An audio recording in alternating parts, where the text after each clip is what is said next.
And good evening, everybody watching this episode of Unscripted. I tell you what episode it is, but quite frankly, I've never counted them, and we're probably in the several hundreds. So we'll just go with that. Pride. I don't know if you noticed, but it's just me and you right now. No Logan, no Frankie, no Chris Gonzo, no Jonathan Mathis, no Robert Strite. It's you. It's me and you, literally holding down the fort, giving the people what they want. What's up? And we will hold it down to the end. And I, without a shadow of a doubt, am scared because Jay, you will beat me up. Yeah, right. Let me tell you something. That's look, I don't even know if there's an emoji for that. I really don't. Because to date, I think maybe once. And I think that was only because it was kind of like a pity. Maybe you felt sorry for me. I think I got you once, and I think that's about it. But that's okay. You know what? I'm gonna take my pity when I can get them. Real quick, we were kind of talking before the show went on about the whole Roman Reigns, Drew McIntyre. Before I get that, I'm going to ask you the question because I think we should ask the question before we, as a segue into that topic. We just saw Clash of the Castle on WWE this evening. Tomorrow we get AEW's All Out. Which one do you prefer? Well, I'm going to tell you this right now. As of now, I'm going to stick with Clash at the Castle only because, and we were talking about this earlier, there's 15 matches for All Out. 15. Of those 15, there's probably only, 4 legit ones that people really care about? It's Moxley, right? Moxley and Punk. That's one, right? Then it's the Trios Championship. I think that's when they get, and if I'm not mistaken, I believe it's the Elite versus the Dark Order. Someone fact check me if I'm wrong. But whoever it is, the culmination of that. Then what? Jericho and Bryan Danielson, only because I know that's gonna be at least I hope it's gonna be a banger. So that's 3. That's 3. No disrespect whatsoever, but I don't care about Isaiah Swerve Scott. I hope he swerves off a freeway at this point, right? I can't stand the dude. Hate him with every fiber of my being, right? And at this point, Keith Lee is just there for no reason. He's just there.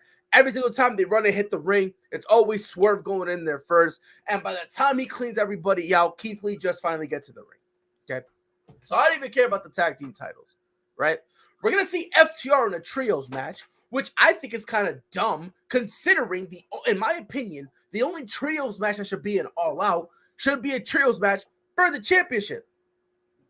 They're putting them with Wardlow to like do some. I don't know. For me, it's like, and I told this earlier. It's weird to me because AEW can go put out 15 matches. It's gonna be exhausting. They can put out 15 matches and everyone claps for them. 3 years ago, everyone was killing WWE for doing the same thing.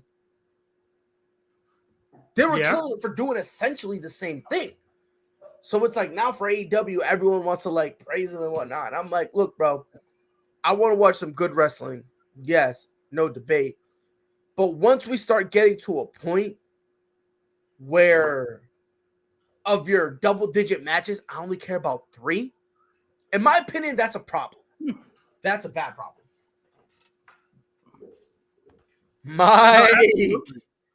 Hey, Mike Montez from Father Time is on here. I did not. You told me.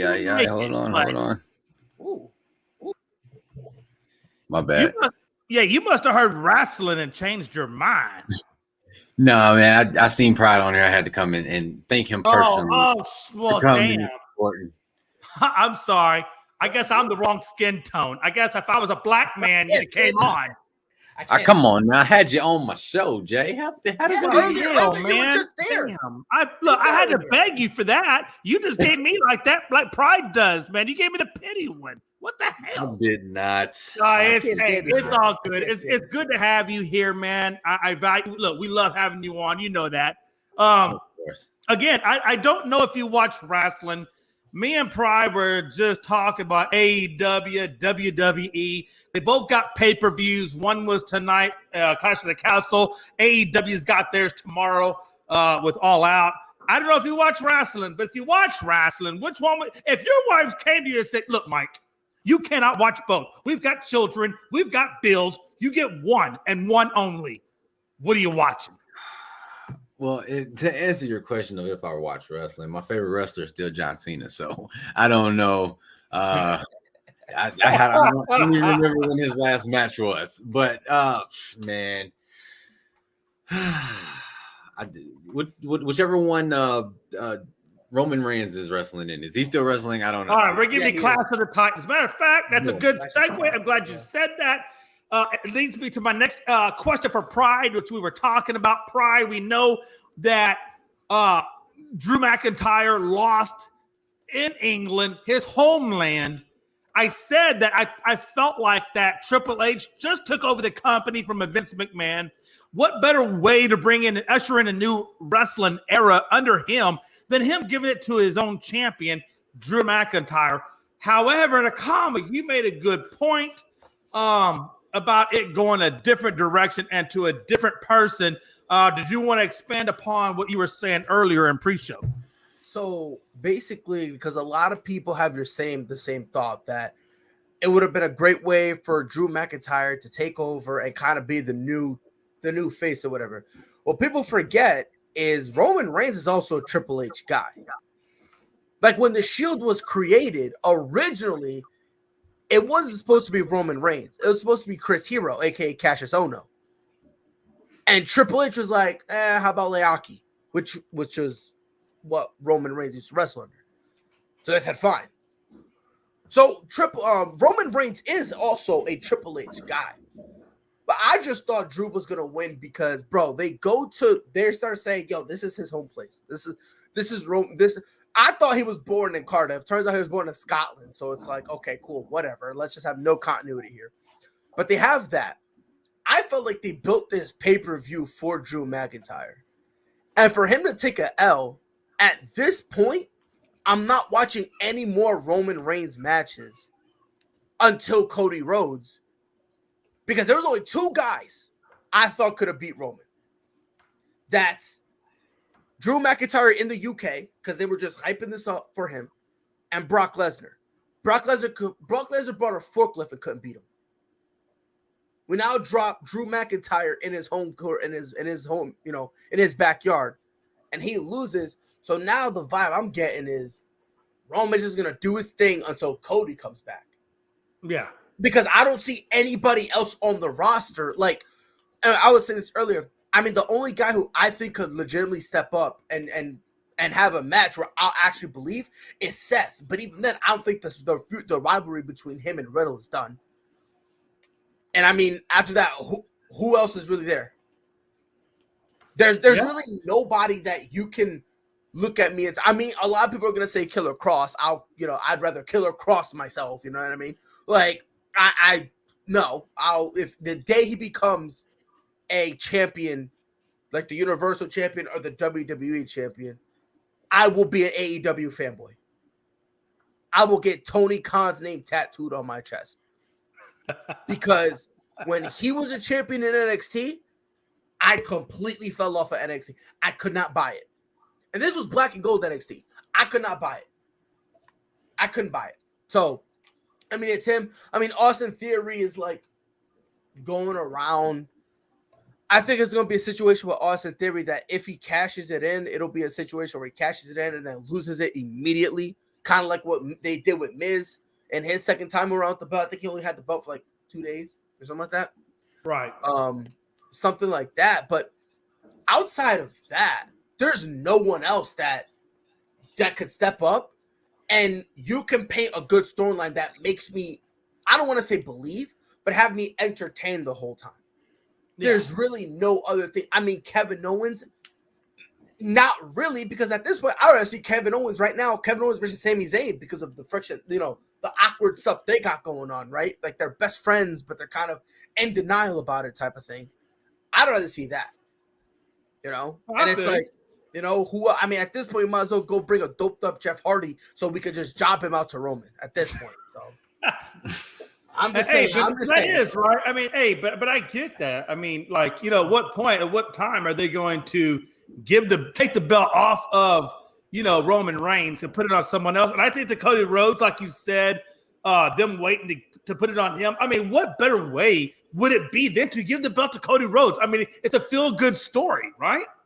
Yeah, and on top of that, I mean, because it's Roman Reigns just came out and said whenever he drops the belt, when he does it, I don't know, but when he drops it, he's going on a sabbatical. He's going away for a while to rest, recuperate, which is weird. I didn't know that a part-timer needed rest. Go figure. But yeah, he needs time to rest or whatever the case may be and all that stuff. So after that, it's not like he gets a ton of matches. I mean, let's be honest. Come on, bro. Like, and that's why me personally, I don't like them having only one belt. Like at least before, when before if you want to give Roman the Universal title and he's gonna go on a sabbaticals, at least you can have every other pay-per-view of Roman Reigns, and then the pay-per-views in between, you can have the WWE champion, main Absolutely. event. The fact that he owns both of those belts and he only appears every once in a while, it's like, yeah, you know what I mean. And again, if that's the persona you want to give him, I don't mind that at all. That's fine. But you can't give him both belts because now every other pay-per-view feels weak. It feels weak. It does. It does. It's almost, like I said, it plays more into the soap opera side of WWE than it does to the competitive athletic side of WWE. Yeah, and eventually, you know what I mean? I think in 6 months' time, the belts are going to be separate again. I just don't see. There you got it, folks. 6 months, and I hope they do. I hope for the sake of WWE, I hope they either separate it or put it on somebody else that's going to be more active. We just need, I think WWE at this point to transfer from the Vince McMahon era to the Triple H era. We need to see a change of pace. Yeah, they haven't yet. It's still. I said they haven't yet. It's still Vince McMahon era. I thought Triple H came in and changed a bunch of stuff. So he did, but there's still some of the storylines that Vince started that he's trying to tie up. So that way, we could eventually close this book, open a brand new book. So that way, from now on, everything new that happens, that's all me type of thing. Understood. Yeah, so there's just a couple loose ends they're trying to tie up and whatnot. So, all right, folks. Time to be alive. Hey, we're gonna transcend a little bit now into breaking news. But I did want to kind of hit that subject only because it just happened today, and I just thought it would be cool to talk a little wrestling before we get the show started. So in breaking news, I'm gonna ask you guys a couple of things. And again, we got 20 minutes to get through this, so keep the answers. Pride, I'm not asking for soliloquies, but give me the best of what you got. Look, college football is going to expand to 12 teams versus, what is it, the 4, 8, whatever it is we are. I think the 4 teams that we're in currently. 12 teams from 4. Pride, is it good for college football?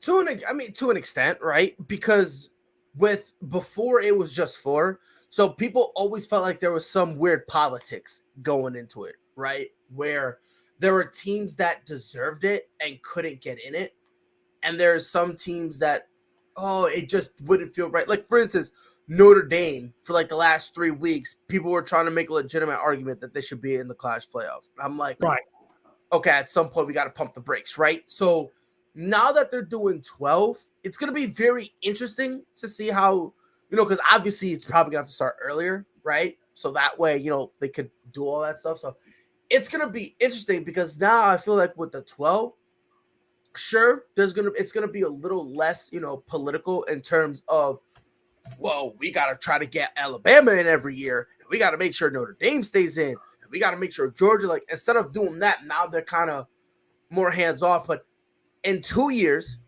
people are going to be complaining that some teams don't deserve to make it in. This is just a temporary solution because it's going to go from one extreme to the next. Now It's too small. There should be more teams. In 2 years, when you got, there's going to be some teams that are going to make it that people are not going to be fans of. In 2 years' time, they're going to be complaining, moaning. I almost said the B word, but they're going to be moaning about how some teams are able to make it in, saying how it's unfair. And then in 4 years, this rule's out the window. We're going to go back to 4 teams. This and that's the thing, though, right? I'm okay with expanding it. I just think 12 teams is too much. I would have been much happier with 8. Yeah, I think so. But the thing is like for some reason, they don't like 8. I don't understand I don't know why. I don't understand it either. Like when they were first talking about this stuff about expanding, everyone was like, all right, 8 teams, right on.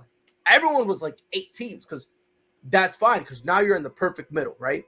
Right. You got enough teams to go in to make it more competitive, and the teams you're letting in aren't bumps. You're not just letting random teams go in just to fill in the slots or whatever. And so when they came out with 12, I was like, look, man, live your life, do your thing, to each their own. I'm not going to argue, but like I said, in a couple years, this is not going to work out. And in 4 years' time, they're going to get rid of this, and they're going to go back to 4, and we're all going to be left here scratching our head. Hey, why did what about the number 8? Yeah, they're like, what about the number 8? So, Mike, let me ask you this. I understand the reasoning to expand the college playoffs because, let's be honest, we're still looking at money, and everything is around money. So the more games you got, the more money you get. I'm perfectly on board with that.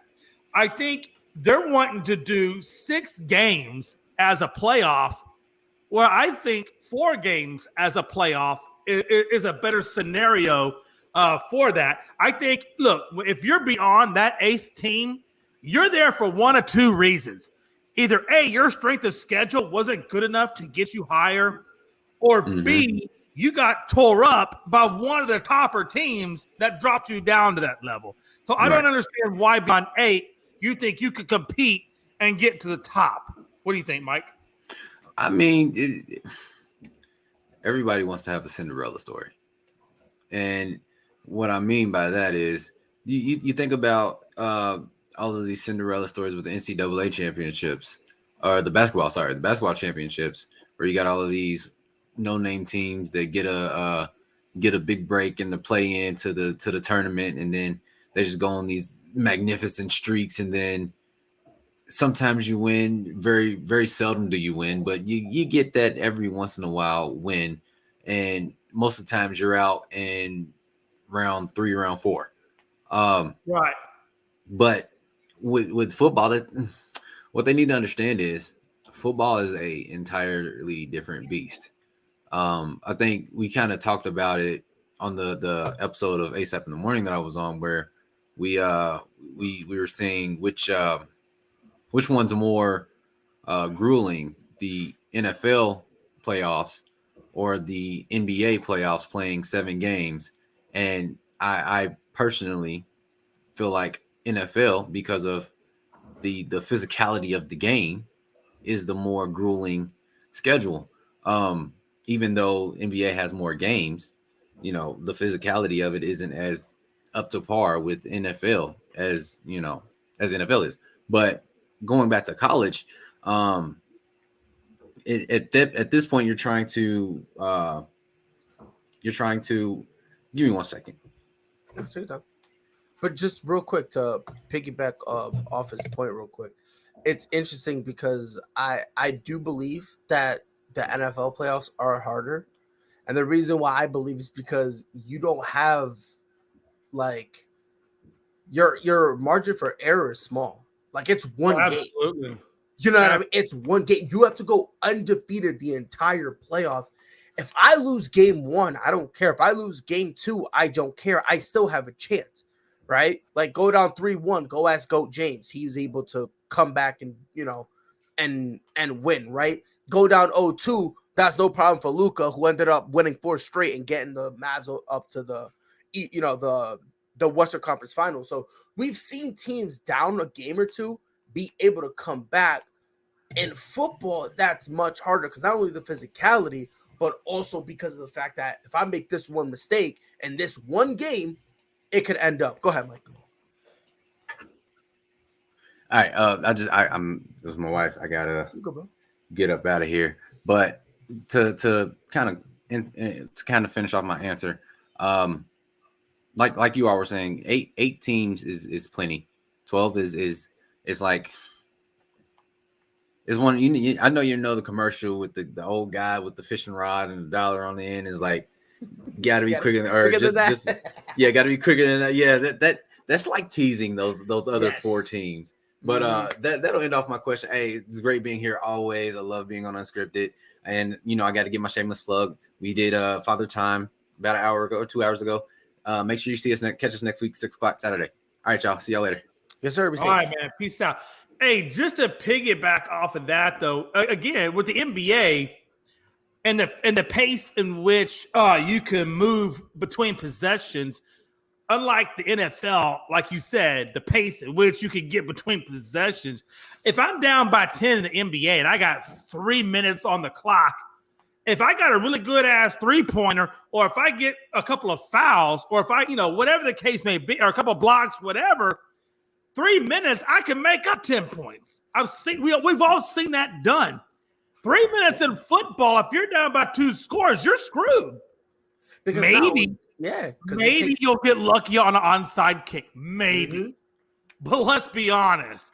By and large, it's hard to come back with 2 scores when you're facing clock management. I mean, it really is. And I think that's the biggest difference between football and basketball is a pace in which you get the ball back or the turnover is given to you, right?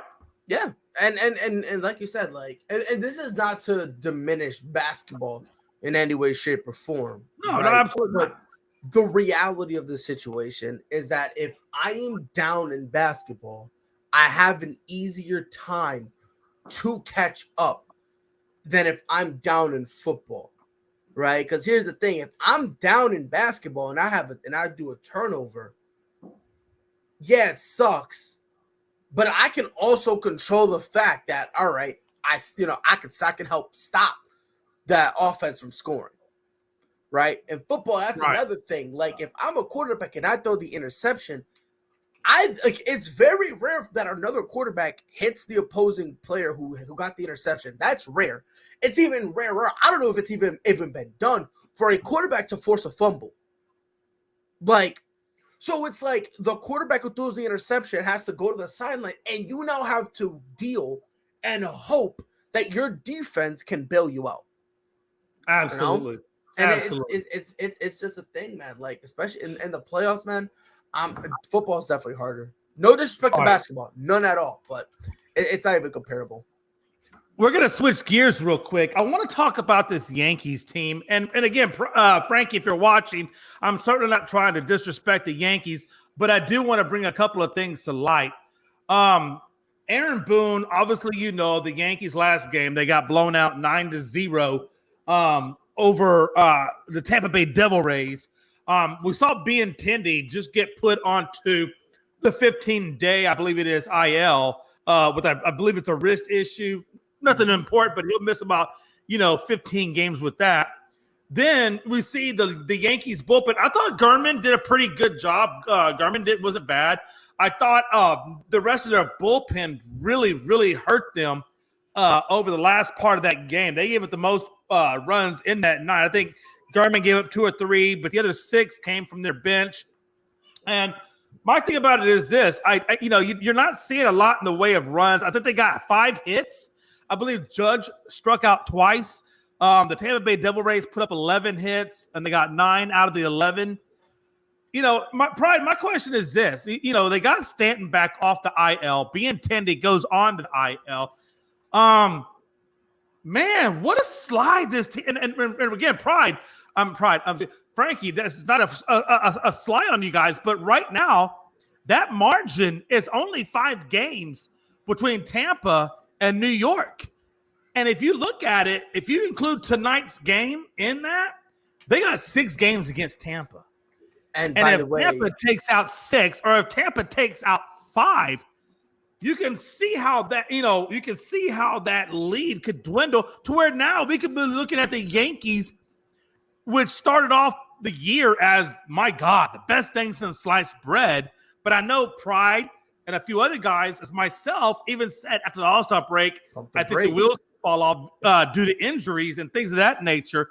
Aaron Boone called their last performance embarrassing. Mm-hmm. I think since the All-Star break, even a week before the All-Star break with Houston, they were kind of playing embarrassing ball. So my question is this, Pride. We've got 31 games, I believe, left in the season. Mm-hmm. They've got 6, or after tonight's game, they got 5 more against Tampa Bay. Does New York Yankees fall into the wild card category, and does Tampa Bay then come up into the divisional lead and the number 2 team in the AL? Oh, real quick, by the way, the Yankees are, like you said, they're playing the Tampa Bay Rays tonight. Their Tampa Bays are winning currently 2-0, and right now it is the top of the 8th. I believe that the Yankees were held hitless. I'm sorry. They've been held scoreless. I'm sorry. They've been held scoreless, only with 2 hits, so not looking good for them. But to answer your question, I just want to touch on 2 things. So first, what Aaron Boone said, he kind of has no choice but to say that. He has to, because, and Jay, we've spoken about this before, and the majority of Yankee fans are saying this. You've replaced players, you replaced bench managers, you've replaced everything there is to replace, and the same things are happening. You now have to replace the manager. So he's saying this stuff, trying to rally the troops, because he understands his job is in jeopardy. And if it's not, then the Yankees deserve everything they get. But to touch on your point on if Tampa Bay can catch up, we were talking about this, I think, last week, and I said as long as the Yankees play 500 ball, they will be okay. They will be fine. So after today, they have 2 more. They have 1 more game against Tampa. Then they have a 4-game trip against Minnesota. I think those are winnable. I think each and every one of those games are winnable. 110%. If they get swept by Minnesota, they need to fire right there on the spot. After the 4th game, they need to fire Aaron Boone right then and there. And if you got to go managerless, so be it. But eventually, you're going to have to do it. But after them, 3 games against Tampa. Then after that, they got a 2-game. Mind you, the 4-game series and 3-game series, that's 7 games. All that is at Yankee Stadium. So there's no they're all at home. Then they go on a 5-game road trip, 2 against Boston, 3 against Milwaukee. Then after that, they're home. 2 against Pittsburgh, 4 against Boston. Then they have a 3-game road trip against Toronto, 3 at home against Baltimore, then 4 away at Texas. Looking at this roster, or at this lineup, there should be absolutely, positively no reason that this roster cannot go 500 throughout these games. There is no excuse whatsoever. So they should be able to do it. They should, because again, they built up so much of a lead that they can actually kind of just be on cruise control, relatively speaking, and play 500 ball. Because if you look over to Tampa Bay's schedule, obviously after New York, 4 games at home against Boston, then obviously 3 games at New York, then they got 5 games at Toronto. So there's 8 games they're going to be on the road for. Then they go back 3 games against Texas, 3 games against Houston, then 3 games against Toronto again, 3 games at Cleveland, 3 games at Houston, 3 games at Boston. They need to play over 500 ball. Like, they need to play phenomenal baseball where the Yankees only have to play 500. Right. You see what I'm saying? The only reason why I'm giving the Yankees the benefit of the doubt is because of the massive lead they already built up. Now, if we're talking 2 games, recent 3 games, they're losing it without a shadow of a doubt. But because they were able to build such a big thing, as long as they play 500 ball, they should be okay. But here's the problem. Playing 500 ball heading into the playoffs is not going to do you any good. And Jay, I've been one of the first people screaming this. And when they were screaming the Yankees are going to win the World Series, I was saying, bro, I would be shocked if they end up in the wild card, if they even get out of it. I've been screaming. I agree. I have no faith in this team.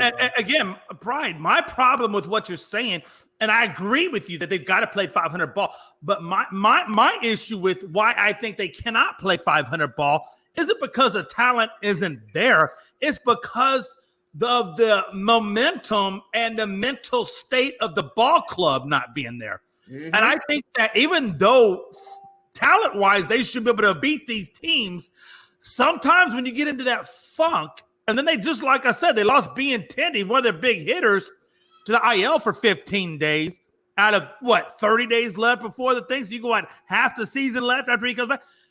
That's that mental funk, plus losing Benintendi, and your manager's, coming out and he, unless he just has a really good, whatever strategy to get them out of the mental status that they're in, it's going to be very hard for them to change that momentum, number one. Number two, again, I agree with the manager, should probably be let go, because I do think that Aaron Boone does not have the pulse of this team, nor do I think that he's capable of turning around the mental state of his players.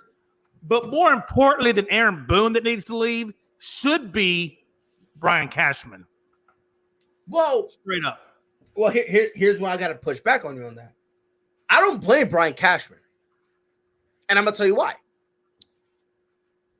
Brian Cashman brought in, which was at the time a good accusation, Josh Donaldson. He brought in Giancarlo Stanton when at the time, Giancarlo Stanton was one of the best players in all of baseball. He went and got you Anthony Rizzo. I understand that he's not good now, but he got you Aroldis Chapman. Brian Cashman is doing his part. He's doing his job. The problem is when he gets them, they get to New York, and all of a sudden, they're just trash. And when you're looking at a scenario like that, you're looking at, okay, we're getting premier talent. These guys were good before. They come to us, and all of a sudden, they just fall off a cliff. That's not a GM. That's like a culture thing. And when you're looking at the culture thing, you got to start with the manager, because that's the one that you're seeing, that the players are seeing on the day-to-day basis. So just for that, that's why I'm going to say no. And again, same thing with Andrew Benintendi. He gets them. He got Andrew Benintendi, who was playing great in Kansas City, gets here. All of a sudden, he's just trying to swing and hack at every home to try to get every home run possible. That's why me personally, I'm not going to blame Cashman. I get why you're blaming him, though, but me personally, I'm not going to do that because he's doing his job. It's just for some reason when they get here to New York, all of a sudden they're just not playing to how they should be. All right, we're over our time, but I don't care because there's only two of us. So I know the next topics I've allocated time to. I'm going to give you one rebuttal. I'm gonna give you one reply, and then we're gonna touch just a little bit on college football, and then we're gonna get into the show. My rebuttal is this: I understand where you're coming from. However, and a comma, I've got to put the comma in there because I don't think giving up Montgomery for Bader was the best move that he could have done. Yeah. I don't think that Montas is better than Montgomery. I get your point. I do get your point. Let me finish. I think that when your team comes out as hot as they are at the beginning of the season, to where everybody is on their train. What the hell? Y'all shut up. God, you got two-legged humans. I got four-legged animals, and they do the same thing. Hey, shut up. Send your ass to the pound. Not really, because I paid way too much for his ass. But anyway, no, but here's the deal. You're playing on fire. Up until the Houston series, you're playing on fire. Yeah. I don't think that after the All-Star break, you necessarily have to make a lot of moves to get to where you need to go. I get the Benintendi trade. I get releasing Joey Gallo. Those two things I understand. Everything afterwards, I don't. Well, And I I mean, think that's why, and that's where I think I blame Brian Cashman is I feel like, hey, bro, you've been there for God knows, probably longer than not as long as I've been alive, but at least longer than Pride's been alive with the team. Probably. At some point, you have not been to the World Series since 09. So at what point do you say, hey, look, it's been since 09 since we got to the World Series. You made kind of a couple of questionable trades. Maybe it's time to go in a different direction. Pride? So, okay, I get what you're saying about Jordan Montgomery and Frankie Montas. I get that, but you're speaking with the knowledge you have now. Remember, before they traded him, Jordan Montgomery was not pitching that well. Jordan Montgomery was not doing well at all. He did not play well till all of a sudden he grew a beard and went to the Cardinals. It's the beard, I'm telling you. So what you're saying is maybe the Yankees should allow some beard to go with the damn mustache. I'm gonna tell you this right now. They grow beards, they're going like they're winning 130 games. All right, you let them grow beards, they're winning games. I'm telling you. That should be the new requirement in the Yankees handbook. Yeah, they need to throw that stipulation out. But Pride, I understand where you're coming from. So that's why I'm not gonna knock him on that trade because at the time Montas was better. It's just he got there, all of a sudden he just sucked, and Jordan Montgomery left, and all of a sudden he's like, oh yeah, But let me ask you this question, Pride. So let me pose this a different way to you. I feel so dirty defending the Yankees, if you're Mr. Steinbrenner's son and you're running the team and you ain't been to the World Series since 09, at what point do you say I need to change managers or do you just stay with him? Honestly, I was saying this last year, and there have been other Yankees fans who's been calling for him to get fired last year. When the Yankees brought him back, a lot of the Yankees fans were like, what are you doing? Like, this is my team, so I'm going to roll with you. But what are you doing? Like, for instance, Jay, for you, that would be, who was your, I forgot his name. Leno? No, he was your manager. He was your manager during that. Yeah, AJ Hinch. That's basically like you guys going, all right, look, we got to let AJ Hinch go. And instead of getting Dusty, they bring back AJ. You're going to be like, what are you doing? But you're my team, so I have no choice but to go with you. I have to, like, I got to take this ride with you because you're my team. So no matter what you do, I got to take the ride. That's how Yankees fans feel. Can I do a segue off of that? Can I just do a look, Pride? Let's just do a side. Because you know what? I don't think he gets nowhere near enough credit. I know I certainly did not give this man his credit back when he was with the Giants and the Cubs and so forth. But Dusty Baker, damn. He took a now. Okay, I'm going to play devil's advocate. We'll see both sides of the equation. Yes, did he come into a good roster? Of course he did. Had they brought in a different roster from what Hinch had in 17? Of course they did. But I will say this: he brought them to a time period that the Astros' reputation was at the bottom. And kept this team, number one, focused, number two, competitive, number three, growing in their farm system and everything else to where this team has gone through the worst of the worst, regenerated their farm system, regenerated their lineup, and still has them on pace for the World Series. I mean, I think sometimes, we talk about the Tony La Russas and we talk about managers are antiquated or maybe have played longer than they should have. For those of you that don't know, Dusty Baker damn near 6 years old. I mean, he damn near close to 3 digits. And to your point, Jay, he's never really gotten his flowers because he went to a hostile situation, a situation where he was not involved in the slightest. He wasn't there at all. And he was getting blamed, chastised, hurled insults at as if he was there. He took it all on the chin. Never lashed out, anything like that. Like you said, kept the players composed and say, look, it is what it is. As the only thing that'll stop all this is time. That's it. You know, with each passing day, eventually people are gonna get over it. And now it's to the point where only two fan bases really care about it. That's the Dodgers, but they don't want to talk about their best player at the time, Cody Bellinger, batting 156, and the Yankees. And the Yankees somehow genuinely thought that if they went by them, they would have won. Meanwhile, they were selling out in Yankee Stadium. Absolutely. And what people also don't understand is Dusty started out this year, in last place. Yes. People forget. Houston was looking rough earlier in the year. They were looking rough. Exactly. To the point where I was just like, damn. It is what it is. It is what it is. And to your point, that shines on Dusty, who looked at the roster and said, relax. We're going to be fine. We can't hit the ball and we can't pitch well.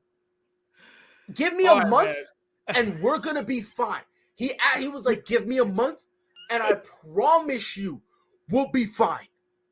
All of a sudden, Justin Verlander was like, I'm going to start pitching no hitters. 20 minutes and we're at 42. Come on.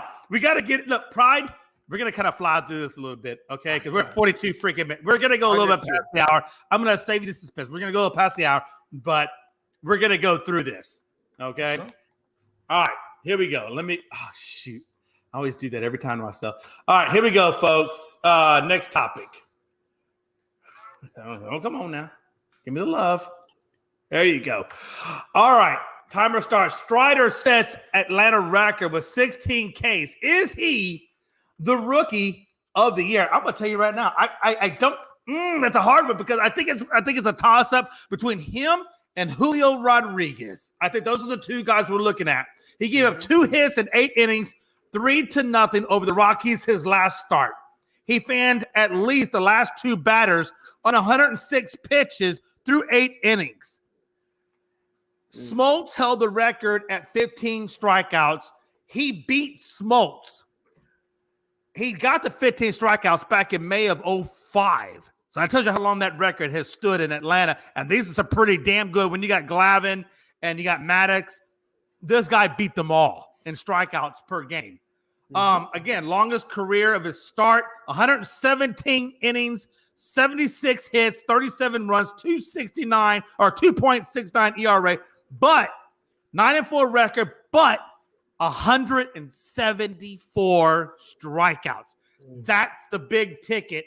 39 walks and a whip of .98. Again, strong numbers for a pitcher.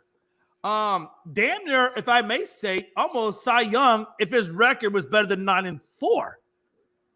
And we put him up against Julio Rodriguez. Pride, I'm going to give you the numbers, and I want to get your quote as to who you think should get it. 275 batting average, 812 on-base slugging percentage, 15 home runs, 43 ribbies, 21 stolen bases. Julio Rodriguez, who are you giving Rookie of the Year?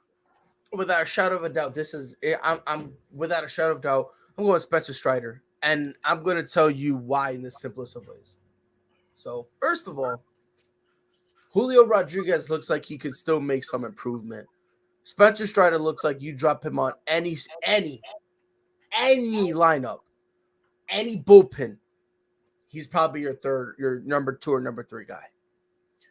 We're looking at a guy right now who, and you said the most telling thing, he's has Cy Young candidate numbers. He's got Cy Young candidate numbers, and I'm not supposed to pick him. I'm picking him, and like you said, the only reason why he's not in the conversation is because he's 9-4. Right. And in reality, he should be at least 11 wins. But we're not gonna give it to him because he's 9-4. If he was like 10-5, he's in the conversation. So in my opinion, he's rookie of the year. If you want to give it to Julio, okay, I'm not going to get too mad because I think you and I agree it is a two-man race between them. But I'm giving it to Spencer Strider because basically the overall gist of my argument, he's putting up Cy Young numbers. Julio Rodriguez isn't even putting up MVP numbers. He's not even putting up the best numbers on his own team. So I got to give it to Strider easily. I think the only two things that I look at Strider, or three things. I'm going to say three things I look at Rodriguez, if you want to make a case for him, is number one, his team is pretty much dependent upon him. Mm-hmm. I mean, really, him and probably what's his face that he got from the Reds. I can't remember that guy's name. Castillo, the pitcher. Yeah. So you look at Castillo, in their pitching rotation. You look at Julio in their offensive rotation, and what Julio does for their offense is probably the biggest reason that maybe you consider giving him Rookie of the Year. 21 stolen bases. 812 on base slugging percentage. I mean, for a rookie, that's pretty freaking huge. But again, when you're talking about that versus Cy Young caliber numbers minus the record, let's be honest, the offense plays into your record as much as the defense. And at that 9-4, I'd have to go do a really deep insert to see if the bullpen in those 4 losses gave those games away. Mm-hmm. Yeah. So again, the 9-4 may not be a true representation of Strider. I've seen him pitch firsthand. I've seen what he did against the Astros. And folks, you're talking about the number 1 team in the AL, and he pitched amazing. He got the win. They barely could get a hit off of him to the point where I was begging to get into the bullpen to give our team a chance. So with that being said, his whip at .98, how do you not give this guy rookie? If he does not get Rookie of the Year, I would be mortified. Excuse me. I would be mortified. I'll be mortified, So that's my 2 cents on it. We're going to get into the next topic.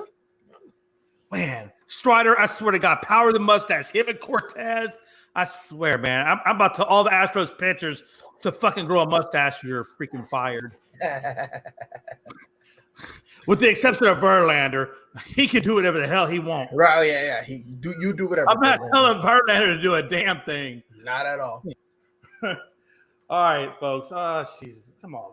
Can you please? Okay. Well, looks like I hit that stupid thing. Okay.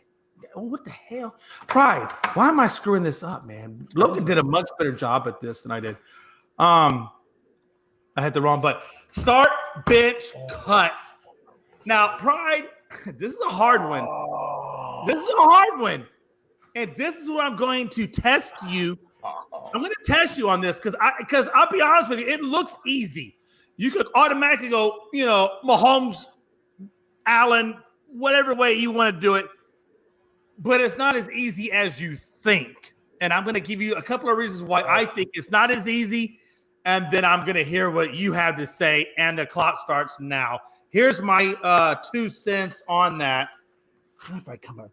Okay. I'm going to start Jonathan Allen based on his 4,400 yards, 73 touchdowns, rushing 14 touchdowns, projected probably at 50 touchdowns this season alone. I like him. I put him at the top because of his rushing, his passing, his targets, his defense. I kind of put all that together, and that's why I think Jonathan is at number 1. I'm benching Patrick Mahomes, which I know is crazy, but he did lose Tyreek Hill, his deep threat. So it forces him to make Kelsey take a bigger role than what he's already taken. It forces Juju Smith-Schuster to actually do something better than what he did in Pittsburgh. And I think his name is Scantling. It forces him to take on, a bigger role as well. Because Clyde Edwards-Helaire, the guy behind that run game, is medium at best. So, again, I think, with the loss of Hill, the AFC is stronger, more competitive. We know what San Diego, we know what Denver, we know what the Raiders, and all the improvements that those teams have done will mean to him.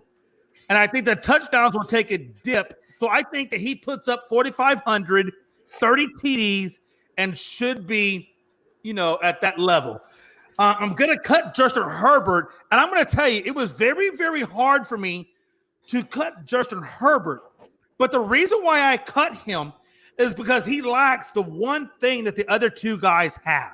He lacks rushing yards and mobility of a Josh Allen or a Patrick Mahomes. I just think that's where he falls short. I think he's an elite passer. He can operate out of the pocket. He's got Eckler. He don't have to worry about rushing. He got Eckler running the ball. He got Keenan Allen, Mike Williams, and so forth, to throw the ball to. So he doesn't necessarily have to do what maybe a Jonathan Allen, will do, because I don't know if Singletary is going to be the elite guy running the ball, or a Mahomes is going to have to do with Edwards-Helaire running the ball and no deep threat like a Tyreek Hill. So that's kind of where I put those guys in that three orders. Jonathan Allen to start. I got Pat Mahomes on the bench, and I got to cut Justin Herbert. Pride. So, by the way, I just want to let you know, so the Yankees officially lost 2-1 to Tampa. Frankie's in the comments saying, Judge hit home run 52, but Yankees still lost. They suck. Thank God Patriots start next week. So, by the way, that puts him at 9. Is it 9? No, 10. 10. He needs 10 more home runs to surpass Maris. Okay, continue. Yes. So for me, I have the same order as you. I'm starting Josh Allen. What, me and you got the same guys? It's wild, I know. I'm starting Josh Allen. Go ahead. I believe Josh Allen is the best quarterback in the National Football League. And I think the only other guy you can make an argument about that is Patrick Mahomes. Yeah. Which is why, Patrick Mahomes is being benched. I love Justin Herbert.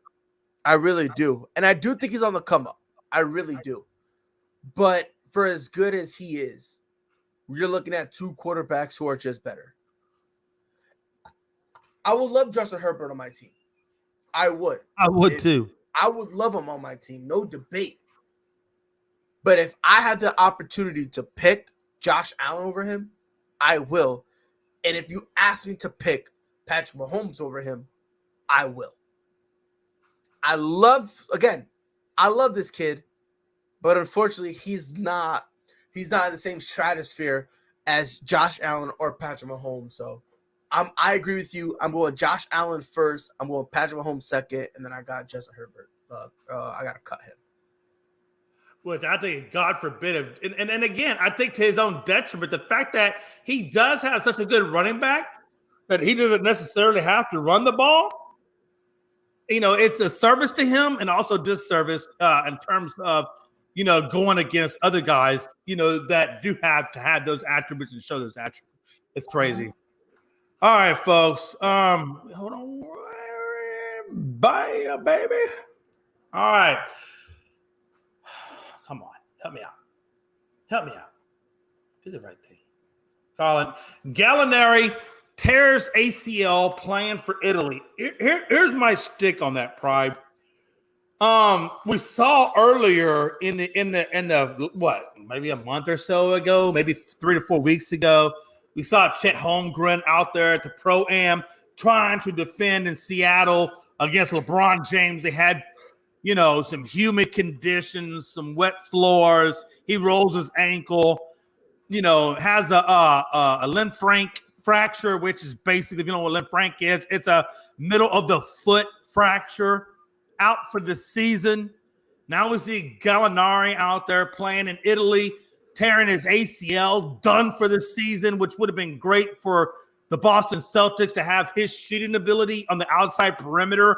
Probably would have, definitely given that outside scoring threat that they need going into the playoffs. Now he's done for the season.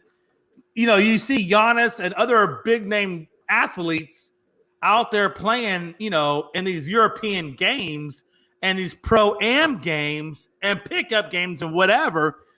My thing is, if I'm an owner, these stars, they're my investments. And I see my investments going down in pickup games or games that don't involve my franchise And it's like, what the hell? What the hell? It's like, so my question is, should professional players play outside of the NBA? Yes. Yes. Yes. Okay. Yes. Yes. Okay. Yes. Yes. See, what I don't like is when one guy gets injured, everyone goes, "Oh well, the team should not have let it happen." This, that, and the third. It is the off season, therefore the team can't do nothing. The team cannot stop them. Now, if they want to take this risk, that is on them, and there is that possibility of them getting hurt. But you know what else is a possibility for? Them getting hurt game number 1 of the regular season, a la Gordon Hayward.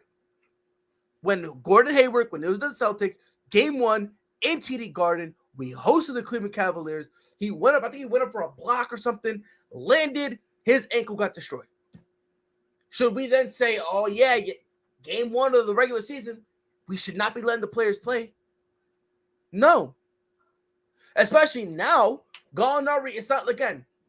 Gallinari was playing for his country. See, this is the weird part about it, right?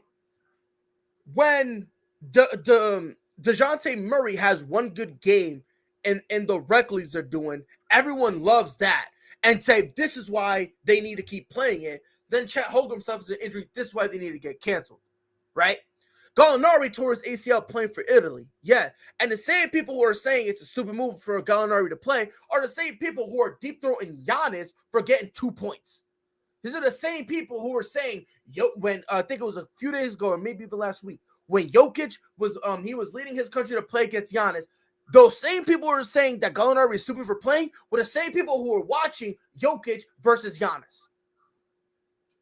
I do not think this was stupid. Is it unfortunate? Yes. Yes, it is. It's very unfortunate. But at the end of the day, if a guy wants to play in the off season, the NBA does not have stuff for them to do because that is the off season. That's why in the off season, you see guys going to the Drew League. You see guys playing at Rucker Park. You see guys flying overseas. That's why you see it, because they still want to hoop. That's why you see this stuff. So it's really not a case of, oh, they should stop. That's not really the situation. It's a risk and a gamble, 110%, of course. It is. But regardless of the fact, you know what else is a risk and a gamble? Them playing in the regular season. That's also a risk and a gamble. So I have no problem. Hold on. Hey, we're gonna do, because I love this topic, Pride. Hey, we got lots of time. And he's on my team. Hey, hold on, Pride. We got lots of time. We're gonna do a round robin on me and you. No, this ain't the end. Trust me. We're gonna go in short spurts. All right. And I do want to challenge you to a little bit of a mini debate off on this subject. I'm not necessarily taking your time away. We got time to play with, so let's have a very professional mini debate off. Professional? Okay? I don't know what that means. What I mean by that is, I don't mean by professional. What I mean by professional is when I'm done with my comment, I'm going to say I'm done. And then you're going to give your rebuttal back. And when you're done, you're going to say done. And because I really want all of our topics or our points to be heard. Okay, here we go. So I got what you're saying about, in the NBA, if you want to play off-season games, they don't have enough to do. I get that. But I also, like I said to you, I don't know if you know this, but and again, a good friend of mine, Joe Stevens, played in the NBA. He played overseas, so he's got, a pretty good idea of what the NBA athlete, goes through, right? And he made a really good statement that I think applies to all sports, not necessarily just NBA. I think it's baseball, football, the whole nine. And he said, hey, look, Jay, an athlete has, but he said NBA because he's an NBA player. An NBA player only has so many jumps in his body before he's done. Okay, so you could take Kobe Bryant when he tore the ACL, he came back. Any athlete you want to think of, you only got so many jumps in that body before you're done. So here's my thing. And again, I'm not trying to tell anybody what to do with their body, but it's just the damn truth. If I'm committed to this team on a contract for X amount of money, X amount of years, and again, I understand, and I don't want people that don't think I don't understand. I understand. You can have an incident, you can have an injury, at like you said, you can walk up the stairs of your house, tear an ACL, I don't know, something stupid, and get hurt. I get that. What I'm talking about is necessary risk versus unnecessary risks when it comes to the fact of you only have so many jumps in your body.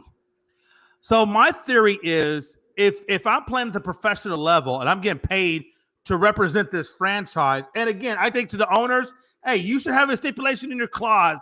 If you don't want these guys going out there and playing these pro-ams or playing these World Classics or whatever it is, and I think they had the right to do this with the money that they're paying and things like that. It's business. It's not personal. This is business. And these guys are big-time investments that you need to stipulate that in your contracts. And if it's not in your contract, then just do you, boo. They can do whatever they want, and it just is what it is. But if I'm Giannis, and I know where Giannis came from, we all watched Rise on Disney. We've seen, how he came up in the world and where his brothers are coming up in the world. And if you only have so many jumps in your body, are you really going to go to games? And again, Pride, and if you can educate me, not only me, but the viewers that are watching that may not be aware of this, I don't know if they're getting paid to play these games in Greece. And if they are, okay, it is what it is. But if they're not, would you really want to go play a game where you're maybe not getting paid, but you're representing your country, or come back home where your bread and butter is?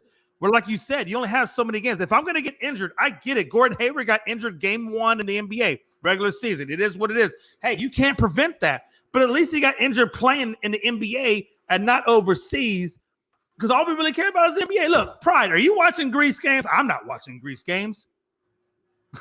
And that's the selfish side. Hold on. That's the selfish side of what I'm saying is that's the selfish side of Jay talking, right?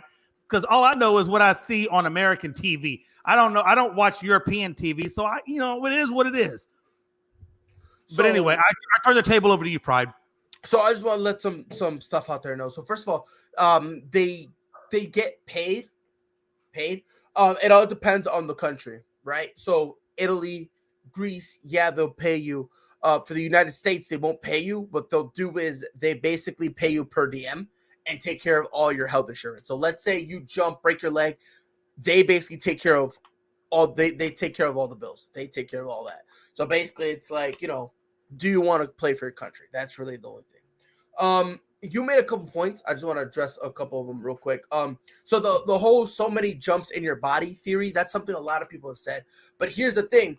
I don't care how many jumps I have left in my body. I don't know how many I have left. So I'm not going to walk around with a clicker and go, oh, that's one less jump I have. Oh, that's 2 less jumps I have. Because if that's how we were playing, the league would be full of Kawhi Leonards. So this is weird. This is, again, inconsistency.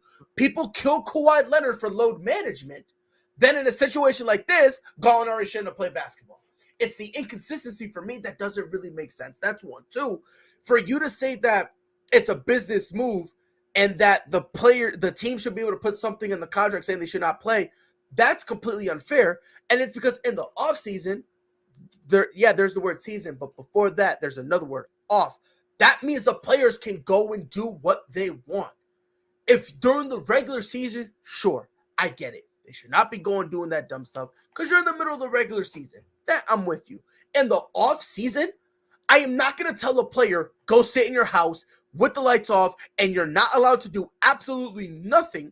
You're not allowed to do anything. Zero, zipso, nada, until the regular season. And to piggyback off of that point, this is the more inconsistency. People say the player's supposed to get better in the offseason, but then they're not allowed to go play talent in the offseason. It's just the inconsistency for me here. Like, he's playing against some of the best players from other countries. Is that not a better way for you to get better and sharpen your skills than just being in a gym by yourself and shooting 100 free throws and then 100 corner threes and then at top of the key and then for me, it just doesn't make sense. I'm not going to sit here and blame the guy when he wanted to go. And on top of that, no pun intended, it's a pride thing. Imagine if you were very good at something, and I swear it was unintentional. But imagine you're very good at something. Jay, imagine let's say you were very good at football, right? Let's say you were like amazing at football, right? And imagine there was like a FIBA championship for football, right? So instead of for basketball, it's for football. And the country called you and said, hey, we really want you on the team. You are now, from your country, you're one of the best players in your country. A lot of guys are not going to pass that up. A lot aren't. Like the last time in the last Olympics for basketball, that was the first time in a long time that players actually declined. Before that, the people who were declining were guys like Kirk Heinrich and Rajon Rondo and Luke Richard Mbahamunte. Guys who were never going to make it. Guys who were on the select team, which is the guys who just scrimmaged the Olympic team. Those are the guys before who used to pull out.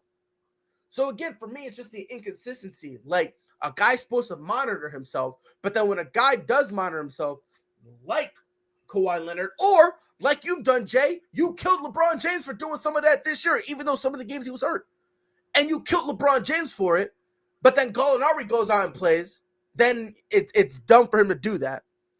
And then for you to say that the team should be able to do that, I don't think that's fair, because in the offseason, if a guy wants to go out and play basketball, is there a risk? Yeah, there is. But then here's the head-scratching moment. Y'all want a guy to get better, but when he tries to get better and accidentally gets hurt, he's an idiot. For me, I just don't understand. Go ahead, Jay. No, and I'm saying time because I have one last thing I want to cover, and then we're going to move on to the next topic. Gotcha. First, I want to address real quickly the LeBron thing. I'm looking at LeBron, and I'm like, okay, he's 37, 38. And again, man, look, we're all mortal human beings. Ain't none of us superhuman. And I'm thinking, if I'm the Lakers, I know he's missed games in the regular season before because of injuries, because at his age, I don't care how much money you put into the human body, money can't do certain things. And certain injuries, money just can't fix. And again, LeBron is a specimen. Nobody's going to deny LeBron's not a specimen. But at the same time, Bron, I'm like, bro, listen, keep yourself in condition, keep yourself game ready. I understand that, but I need you to kind of scale back the opportunities for, injury, because you're pretty freaking paramount to our team. I'm just saying, at his age level, you got to pick and choose when you play and maybe when you don't play, so that when the regular season, because look, let's be honest, Bron has been in the league for a long time. Bron knows what it takes to get his body ready. Bron knows what it takes to go out on the court and do what he needs to do. Everybody knows that. He don't know how to go out and play pro-ams, and all these other things. Bron knows what it takes to get him ready for the next level. He don't need all that game. His experience speaks for itself. His resume speaks for itself. But what I want to ask Pride is this. And I don't know if you know the answer. I don't know. I certainly don't know the answer. If let's take Giannis, for example. Giannis goes out and plays for Greece. If he gets a season ending, let's say best case scenario, he gets season ending injury. When he comes back to the US, does he still get paid his full salary for that year that he misses? Number one. Hold on. There's two questions, and believe me, I'm giving you full reign, brother. Yeah. I just want to jot them down so that way I don't forget. No. Oh yeah. Number one is, will Giannis, if he gets a season-ending injury playing for Greece, let's say he tears an ACL. He misses the year. He comes back. Number one, does he get his full salary for that year? Number two, if he gets a season-ending injury, a career-ending injury. Let's say he tears the Achilles. I don't know. He does something where he just can't play no more. But let's say he broke his back or something. Does he get paid? The whole, I guess the premise of what I'm asking you is when these guys get injured, whether it be season-ending or career ending, how does that affect their earnings from their NBA contract? That's the question I'm asking. It all goes back to the actual contract itself, right? So, for instance, Gallinari. So we had signed Gallinari, right? And his contract is not guaranteed, right? So because it wasn't guaranteed, he doesn't get paid anything. He basically loses it. He loses the money, and we're basically allowed to kind of release him, sort of, to just basically put him on the IR, you know, like the IL, whatever the NBA wants to call it, right? So that way it opens up a spot for our roster, right? So he doesn't. So what you're saying is he doesn't. So this ACL that he just tore, he's not going to get his NBA contract money for the year. No, because it's not guaranteed. Dang. Now, the name that you said, Giannis, his contract is fully guaranteed. Okay. So no matter what happens to him, whether it's a torn ACL, he still gets paid that year because it's fully guaranteed. Now, the NBA, like the Milwaukee Bucks, could go to the NBA and say, hey, he got hurt off season, whatever, and maybe they could try to finesse that. But even then, it's very unlikely that it'll end up going in their favor, because then the Player Association will make the argument, well, hold on, what if he was practicing for you guys and tore his ACL? Would y'all still want that money back? So it would kind of be that type of slippery slope. So hold that thought, because that's and the reason I'm asking you to spurn that thought is because that actually then, based off those answers, the answers you're giving is, if it's in their contract, or if it's fully guaranteed, and they go and play these games, then hey, it doesn't matter. It is what it is. You still getting your money. We're all good. Right. And Gallinari, where it wasn't in his contract, he gets hurt. No. He does not get paid. Okay, so my question is this. Based off of those answers that you just gave, and I'm speaking strictly on a player perspective or a player benefit, how does it benefit them if it's not in their contract to go play these games? What I'm saying is it benefits Giannis, because Giannis knows, okay, I go over there, I get hurt, no big deal. I'm getting my money. We good, brother. Gallinari goes over there, gets hurt, and he's screwed out of his paycheck. So, again, my question to you is this. If it's not in your contract, like it is for Giannis with the guaranteed money, why, if I'm an NBA player, am I going to go do these games that if I get hurt in, I don't get paid? Because I'm assuming, and I know when I give you the mic, you're gonna correct me or you're gonna give me the right answer, is that if Gallinari got hurt in the first game of the regular season, would he then get his contract money? Well, no, because when it's not guaranteed, they basically go by it based on. So when it's not fully guaranteed, what they do, for lack of a better term, weekly salary, right? So if you need to play, or you need to be on the active roster and healthy past a certain day at a certain time for you to get that entire week. For example, let's say they do Saturday to Sunday, right? At Wednesday at 3:00 in the afternoon, no matter what time zone you're at, 3:00 in the afternoon, you have now been healthy and on the active roster for over half the week. Therefore, if you get hurt on Thursday, you get paid that week, and then you're on your own after that. So that's kind of how they do that, the payment thing. So instead of paying you game by game, they basically pay you on a weekly status, where as long as you're healthy for a majority of the week, and it doesn't matter. Let's say you don't get paid, or I'm not getting paid. I'm sorry, you don't get any minutes. They're not going to knock you, because if you're just a DNP and you're a healthy scratch, you don't get punished for that. So let me ask you, hold on. So based on those answers that you just provided, let me ask you this, and I'm strictly speaking, obviously now at this point, we're not obviously concerned about the fully guarantee, because it is what it is. Mm-hmm. So from the NBA player who does not have a fully guaranteed contract that's playing, like in Gallinari's case, I understand what you're saying. Hey, he can get hurt the first week and still lose that. Okay, that may be, but at least he had an opportunity to get to the regular season, to play, to see how far he could go.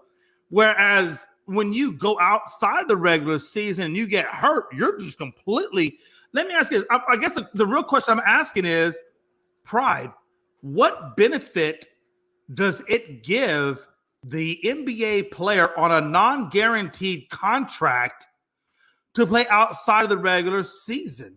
When you can take your chances, when you can take your chances in the regular season, and maybe you get hurt halfway through the year and you get half of that salary. Half the salary, still better than nothing because you didn't make it to the regular season. So what benefit is there to it, Pride? Well, it's a simple benefit. It's just the benefit of me being able to get paid more money now rather than later. Like I said, Italy pays you. I don't know if you remember Nikola Mirotic. Better than what the contract is getting paid in the NBA. He's not getting that contract paid now, so it doesn't matter. Well, that's true. So that's why you see what I'm saying? That's why he's going. I get you. Yeah, that's why he's going. Like, again, it all really comes down to two things on how much they get paid, right? A, the actual economic strength of the country, right? And two, how popular is basketball in your country? For instance, you're going to get paid more in Italy than you would, say, the Dominican Republic. Because A, Italy is more financial, the financial structure is better. But B, basketball is far more popular in Italy than it is in the Dominican Republic. Because we all know the DR is all about baseball. They're all about baseball and then soccer. Yeah, baseball and then soccer. That's exactly what it is. Basketball is just something that they play on the side when they're bored. So it kind of goes like that. And then, again, and it all depends. Like, some guys get paid for the season, $60,000 for the season. Some guys get paid up to $500,000. Some guys get paid, like, for instance, in China, they get paid up to $1 million. You know, so for basketball? Yes. No, I believe that. I believe because I remember when Yao Ming had his contract with the Rockets. That was huge because we're talking globalized craziness. And I'm talking specifically for FIBA. I'm not talking about that. They're the Chinese Basketball Association that they had over there. I'm talking about that's true. FIBA. I forgot FIBA is a big thing too. Yeah, so FIBA is much bigger. Therefore, they're able to get much more money for that. So that's kind of what it is for here. Like, you're playing for your country and you're getting paid pretty well, considering Gallinari is one of the more big name guys from Italy. So that's really what it is. Now, is it a risk? Yes, it is a risk. No debate. But that is a risk that the player should decide whether or not he wants to take. If he wants to engage in that risk, have at it. If he wants to play it safe, that's okay too. But I think that choice should be ultimately be left up to the player. All right, folks, we're going to roll in real quick to this WNBA side of life.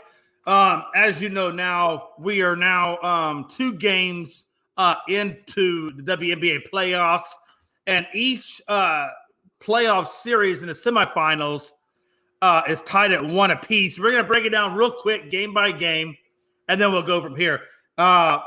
Las Vegas Aces versus Seattle Storm. The Aces came back 78-73, 5-point differential over Seattle. I believe that field goal and 3-point percentage is what really won the game for the Aces. And congratulations, Becky Hammond, getting your first semifinals win. The Aces 3-point shooting was at 33 to the Storm's 28%. The Aces out-rebounded 38-34. And I'll tell you, the biggest difference, if you watch game 1, Aja, I believe that's how you say her name, Aja Wilson went 3 of 10 for 8 points in that loss. And this time she comes out and out-duels Breanna Stewart 33-32. And she out-rebounded Stewart 12-7.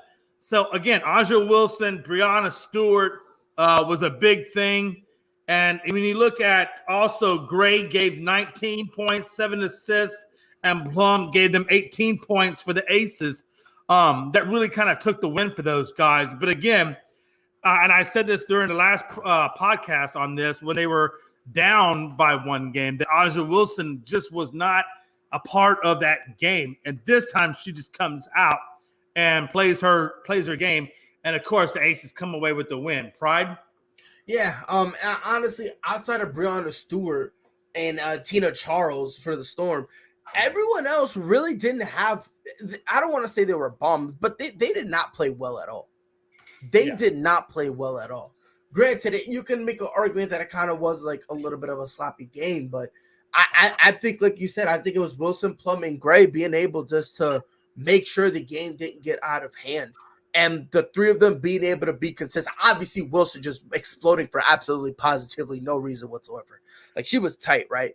But even there were the few times where she kind of needed to rest, whether it be on the court and they would kind of put her in the corner or on the bench, you still had Chelsea Gray or Kelsey Plum able to step up and score some buckets while their number one option was kind of, for that game, was kind of just breathing and relaxing, right? So, and then obviously Breonna Stewart, there's nothing you can really do, right? Breonna Stewart's going to Breonna Stewart. Absolutely. Tina Charles pulled up a very respectable 17-9, right? But then you start looking at Jewel Lloyd only giving you 8 points. Sue Bird, even though, she's older, so she's more kind of like trying to be like a floor general. 6 assists, 6 points, and 4 rebounds. And then you got Mega Bird, who in 10 minutes only give you 2 points. So it's really a situation where their starting roster each played a bare minimum 30 minutes. So not only are they kind of heavily relying on them, but then they're kind of not really producing anything. And it kind of gave me vibes like everyone was just watching Breonna Stewart. Like every time she scored, she was like, all right, so who got it next time? And then she got the ball again. She's like, all right, cool. She would score. All right, who got it next time? And then she was just kept on waiting for the next time. And outside of Tina Charles, who, gave you a solid 17, no one else really tried to step up. So if the Storm wants anything, and I said that the Storm game 1, everything fell perfectly for them, and they only won by, I think it was 3 points. So I think the Storm had one good game, and I don't think they win the series, bro. I had the Aces winning. And yeah, that's what I got. I got the Aces. I think Becky Hammond pulls it out. I just think that, the first game was a shock to the face, but now I feel like, Becky's dialed in, the team is dialed in. And I think Aja was just kind of like, okay, first game is what it is. Now I got my spot going. And I just think these guys are going to be incredibly difficult to stop. On the second one, we turn our attention to the second game. The Chicago Sky, which, if you guys don't know, Mike Hughes and ASAP covers the Chicago Sky. They're up 85-77, or they beat Connecticut Sun 85-77. They really limited, I thought, for the Sun, that the Skies limited those second chance points, which I thought was huge for them. Sky's field goal percentage was 50 to Suns 45.7. Sky went 15-22 at the line to the Suns 8 of 16, which I thought was freaking huge. The Sky had 8 blocks to the Suns 3, and I just thought they had a much better defense. I thought their offense was much more engaged. The Sky had a 20-point lead at one point, to the point where Candace Parker gave them 22-4-4. But then Jones gave the Sun 23-7-3. Jones did everything that she could do. It's just the rest of her team did not quite match it. And she also gave them 2 blocks. The Sky just, in my opinion, the Sky just had more energy, and the Sun missed wide open shots, and the Sky took advantage of that, put on the aggression, and that just gave them the win over the Sun. And that's just my synopsis. Pride? And I agree. The Connecticut Sun did miss wide open shots they usually don't miss. And like you said, Jones showed up 23-7-3. Heidemann gave another 14 points, helping. But outside of that, no one else really helped. And if you look over to the Chicago Sky, yeah, Candace Parker gave you 22, 4 and 4. But then Copper gives you 14 points. Messman gives you 14. Quigley gives you a 13, 2 and 3. Vandersloot gives you a 10, 3 and 8. So it's like you kind of have a consistent balance of scoring from everybody. Right. Like everybody who played, you know what I mean? Like everyone who played 25 or more minutes, like the lowest scoring was like 13 points, and that matters, you know what I mean? So like you said, defensively, they were moving quicker. They were more engaged offensively and defensively, to your point. So it's going to be tough. I still have the Connecticut Sun winning. It's going to be tough, so they're going to have to grit their teeth. I believe game 3 is in Connecticut, I believe. So yeah, the first 2 games were in Chicago, so now they go to the Sun. Good luck and all that. So like I said, I still got Connecticut winning, but it's going to be a brutal, tough uphill battle, considering that if Candace Parker has an off night, you can still look at 2 people, two women on this roster, whether it be Quigley, whether it be Copper, Vandersloot, Messman, even Stevens has shown during the regular season in flashes that she could step up. So you have people on this roster who, if you give them the opportunity, could step up. So it's going to be tough, but I still got Connecticut. I still got the Connecticut Suns winning this series. Absolutely. So again, folks, that's the synopsis of where we are currently in the semifinals in WNBA. Again, both series are tied at 1 apiece, and both series now go back to the other side. So we'll see if they can split the series I believe they can split the series in Connecticut, and I believe it's going to go back to I believe it goes back to Seattle, I believe, in that series. So if they can win in Seattle and if they can win in Connecticut or split the series in either one, that's going to be the difference maker. But again, it's a good series. They're both tied at 1 apiece, so it should be pretty tight going forward, which, again, Pride, I know you don't like blowouts. I don't like blowouts, so I think it makes it for more competitive basketball and a little bit more tension along the way. I hate blowouts with a passion. I do, man. If it's a blowout, I'm like, what's the point of watching? Last topic for the night, redraft.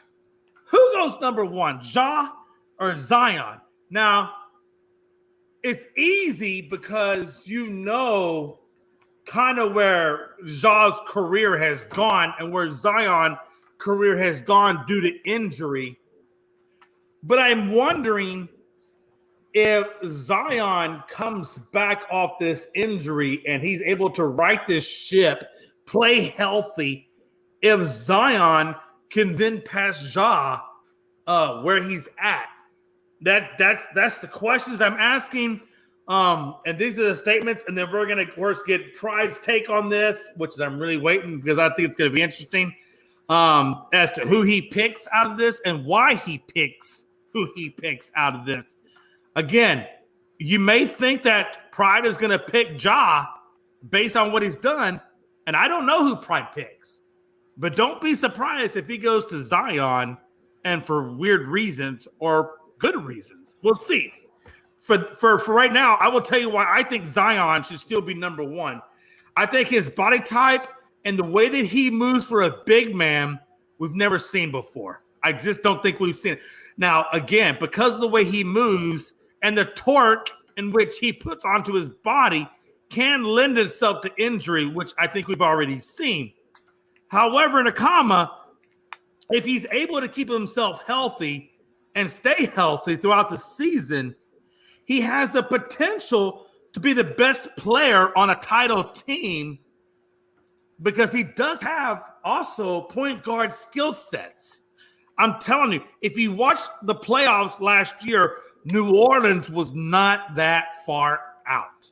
They weren't. They were pretty damn good in the playoffs. You add a guy like Zion, let him build the chemistry with that unit of last year, and I'm telling you, you're looking at a team that could be extremely, extremely dangerous come year 2 with Zion. The risk to keep him at number 1, I get. but I think he has higher potential if he stays healthy than a Ja Morant. I think the way he can read defenses is pretty good. The way he can get into lanes is pretty good. And with his size into that lane and what he can do with that could be like Shaq-esque, right? He's a big body and he's got quick frame. Now, on the flip side, the reason why I got Ja number 2, look, Ja's electrifying. Nobody's going to deny that. He's transcended smaller market teams like the Memphis Grizzlies, a small market team, but he put them on the map. So nobody's going to say that he's not electrifying. Nobody's going to say that his skill sets aren't even at the ceiling, because I think if Ja develops an outside shot and gets a little bit at the free throw line, will again transcend his game. He's got 14 playoff games under his belt, so we know that he's got the playoff experience. 28.2 points, 9 assists. I mean, those are good numbers. Top 10 finish and MVP voted. What more do you want from a guy that stands 6'3"? He does not have a lot of height, but he does a lot with what he has. Again, I think the knock on Ja is that he's bad on defense, which allows opponents to target him, as well as his outside shot still needs work. I think those are the limitations to Ja. Again, 1 and 2, very, very, could be very close. But I still drafted the same way. I got Zion 1, I got Ja 2. Those are my reasons. Pride, it is all your show. Zion clears. It's not even a conversation. Literally not even a conversation. The only problem with Zion, sure, it's his injury, but let's stop pretending like Ja isn't a crippled guy over there in the corner either, right? Like the dude's like the Avatar. When the world needed him most, he vanished, right? Dude had one injury. Well, I can't play no more. Where? And took his ball and went home. Okay, so let's pump the brakes on this whole thing that Ja's supposedly better than Zion. When Zion comes back, I promise you, not only is he going to destroy the league, he's going to be in the MVP conversation. And Ja Morant's going to be butthurt and sensitive. He's going to go on Twitter and tweet some stupid stuff because he's too dumb to understand that he's not half the player Zion is. That's it. Like you said, Jay, if Zion is playing, they get out that first round. Yeah. They beat the Suns. And if they beat the Suns, if Dallas could make the Western Conference Finals, then New Orleans has a chance too. Oh, hell yeah. Oh, hell yeah. They're probably still falling to Golden State. Probably are. But the fact remains. You're right. I agree. That if Dallas has a chance of making the Western Conference Finals, New Orleans with Zion have that shot as well. Oh. People are forgetting that this kid on the court is unstoppable, and they had to put him at the 5 because they had no center, and he's out here bullying. He bullied. Everyone wants to swear Rudy Gobert is a top. He's a top. Zion was bullying the kid. For every block Gobert had, there was like 5 highlights Zion was putting on the guy. Question. No, follow up. I got to ask it. Wiseman, we all know what he did in the Summer League and how well he played and the limited minutes that they gave him. Now, granted, I'm going to give you it's a Summer League. I understand. You put Wiseman with the Warriors and he stays healthy the whole season. They do their thing. I see them taking out the Pelicans. But what happens if Wiseman gets hurt, isn't the real deal, doesn't make it to the center position? They got to go back and rely on Looney or Green to hold down the paint. I got to be honest, I think the Pelicans got a pretty damn good shot. I mean, you can make the argument, you know what I mean? Like, Golden State doesn't need a top center in their lineup, right? They just need someone who can rebound, who can keep up with them on fast breaks. That's why James Wiseman in Golden State makes so much perfect sense. Now, Kevon Looney, can he rebound? Sure. He just can't keep up with Golden State when they're running those fast transitions where, Steph gets the ball and all of a sudden he's like, oh, let's run. And then you got Clay saying, okay. And then he's kind of on the other wing. That's where Kevon Looney doesn't really fit in when they want to do that running gun style that only Golden State could really pull off because they have two of the greatest shooters of all time on their team, right? So that running gun style is where James Wiseman is perfect because then they have someone who can keep up and can help them get some of those second chance points because not only is the defense off balance, but you have a youngster who can keep up and rebound to kick it back out either to Steph or to Clay, whoever really wants it. So it definitely is going to be a problem for them if he can't stay healthy. It'll be a big problem. But for their sake, I'll keep my fingers crossed because I do like Wiseman. I really do. I don't think they made a mistake drafting him because people are saying that they should have gotten LaMelo, and I'm like, what? I thought y'all wanted Golden State to win. So he's Damian chimes in. Didn't the Grizzlies? I guess that means play. Didn't the Grizzlies play better without Ja too? They did. They went 11-2 without Ja. So in reality, they never needed. Well, no, they still need. Let's not go down that route. They just drafted him. Come on. Okay. All right. We're not going to. Probably that's a rabbit hole we can avoid. No, I'm not going down. I'm not touching that. Sometimes you got to pick and choose the rabbit holes in which you go down. My question is this. Dallas. I mean, excuse me, not Dallas. Golden State, in my opinion, when it came to Dallas and when it came to Boston, showed their weakness. And their weakness was at the 5 position, the Looney, the Green position. And that's where I think Wiseman, if he's able to play at his level, steps into that gap, can be that whatever against New Orleans with a healthy Zion. I'm wondering if that same crack is there and Wiseman's not there, if Zion healthy can exploit that crack and exploit the Golden State Warriors. No, I think he could. But here's the thing with that is because Zion, now that they have a solid center, Jonas Valanciunas, you can now put Zion at the 3. Right. Which is why I believe that the Pelicans could potentially give Golden State stretches of, of tough spots. They can give them stretches of tough spots because you have Jonas Valanciunas, which I'm not going to say he's the greatest center in the world, but you got to pay attention to him, right? So you're going to have to put someone on him. That means Zion's could potentially have a mismatch. So now you got the inside game. I agree. You know what I mean? Now you got the inside game, to your point, being exploited because at this point, it's they got Draymond at the 4, and then put either James Wiseman or if he's injured, Kevon Looney at the 5. You are now in a world of trouble because you have an older Draymond Green who's getting backed down by people who should not be getting backed down from. LaMelo Ball has no post game and he's backing down Draymond. Do with that information as you will. So imagine him against Zion. Good Lord, good heavens, he's gonna get straight cooked. And Kevon Looney ain't no defender. So if Draymond go get cooked, no, he's not. Kevon Looney go get burnt. You know what I mean? So it's gonna be bad. So they need James Wiseman, and I'm telling you, man, it's I think they could give them stretches of uncomfortable play because in terms of inside the perimeter, they won't have no answer. I didn't read this fully when I put it up there, but we're going to read it anyway. And then we're going to get on the final thoughts. Question, no disrespect to Serena. She is the GOAT. Yeah, of course she's the GOAT. No doubt about. But is it me? Yes, it's probably you.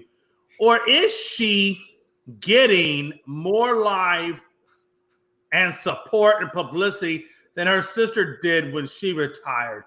I understand that.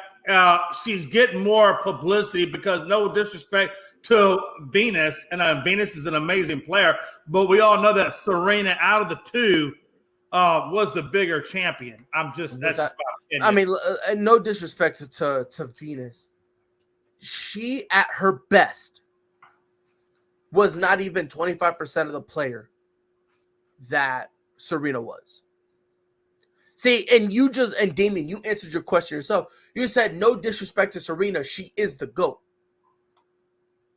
Yeah. Not everyone who leaves the game, even though you're very good, doesn't mean you're gonna get flowers on your way out. Case in point, Paul Pierce. The only team that cared that Paul Pierce was retiring was the Boston Celtics. That because of everything he did for the franchise. He rocked with us when we sucked. Then we ended up getting him help, and we ended up winning a ring. But in terms of the game, he wasn't that impactful to the game, right? That's why Dwayne Wade was able to go on a tour. That's why AI got his flowers. That's why MJ got his flowers. That's why eventually LeBron will get his flowers. That's why certain players get their flowers, because not everyone. Udonis Haslem is not going to get flowers. I'm going to hijack the bus that has his flyers, and I'm going to supplant it with weeds. And guess what? And guess what? Hey, I got to back up. He getting wildflowers off of Route 66. What? Okay, that's what he get. Wildflowers off of Route. No, I'm glad you said that, because I got a bus. I got a bus full of backups. So, Bron, call me if anything, bro. Call me. He said, I got the backups. Call me. I bet you wish he would call you. I wish so much. I wish Brown would call me. But I think it just comes down to how good you are. Not everyone. Udonis Haslem is not going to get a farewell thing, right? Yeah. Marcus Smart, as much as the Boston Celtics love him, he's not an all-time great player. So when he retires, he's not going to go on a whole tour. Hell, Ray Allen was out the league for 2 full years before he retired. He was out the league for 2 full years thinking someone never did get flowers. Yeah, he thought someone was going to pick him. He was up for 2 full years, right? And again, when Venus retired, she was on a hard decline. She retired because she had no choice. Serena knocked out the number 2 player in the world. Yeah. That's why. There's differences. Yes, Venus is good, but we don't celebrate good. We celebrate great, which is why Serena, deservedly so, is getting more love than Venus. No disrespect to Venus, but she put her on the step stool, and she still can't see eye to eye with Serena. But I'll tell you this. And she's a taller sister. Hey, Pride, but I'll tell you this. Flowers or no flowers, I bet if I go look at her bank account, it says PHAT fat. Oh, she don't care. Oh, 100% she don't care.